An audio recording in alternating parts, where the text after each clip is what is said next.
Hi అండి. ఇప్పుడు ఉల్లిపాయ పకోడా చేస్తున్నానండి.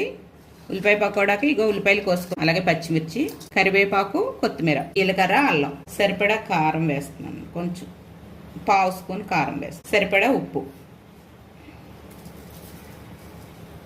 చిటికెడు పసుపు వేస్తున్నాను.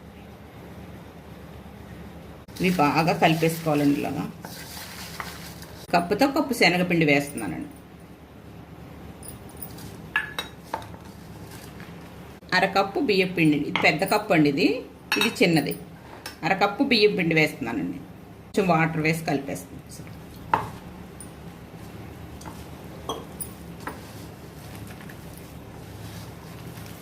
ఇలాగే వేసుకోండి. కప్పు శనగపిండి వేసుకుంటే అరకప్పు వరిపిండి వేసుకోవాలి. అప్పుడే క్రిస్పీగా కరకరలాడుతూ పకోడా బాగా వస్తుంది. ఇవిగండి పిండి అయితే కలిపేసుకున్నాను. ఆయిల్ కాగిపోయిందండి. ఆయిల్ ఇప్పుడు వేసేస్తున్నాను పకోడీలు.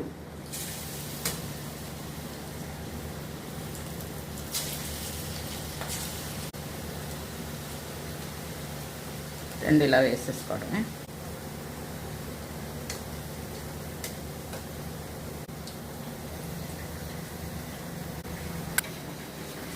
ఇదిగోండి వేగిపోయానండి, తీసేస్తున్నాను నేను.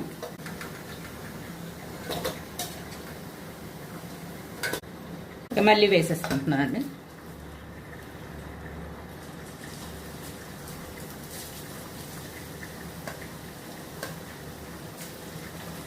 ఇలాగే పకోడీలన్నీ వేసేసుకుంటానండి నేను. ఇదిగోండి అయిపోయానండి, నేను వేసేసుకున్నాను పకోడీలన్నీ. తీసేస్తున్నాను లాస్ట్ వాయిది. ఇవిగోనండి కరకరలాడే ఉల్లిపాయ పకోడా రెడీ. ఇలా చేసుకోండి, చాలా బాగుంటాయండి మధ్యాహ్నం స్నాక్స్ కింద. అంతేనండి. ఉల్లిపాయ పకోడా నచ్చితే నా ఛానల్కి ఒక లైక్ చేయండి, సబ్స్క్రైబ్ చేసుకోండి. Friends bye.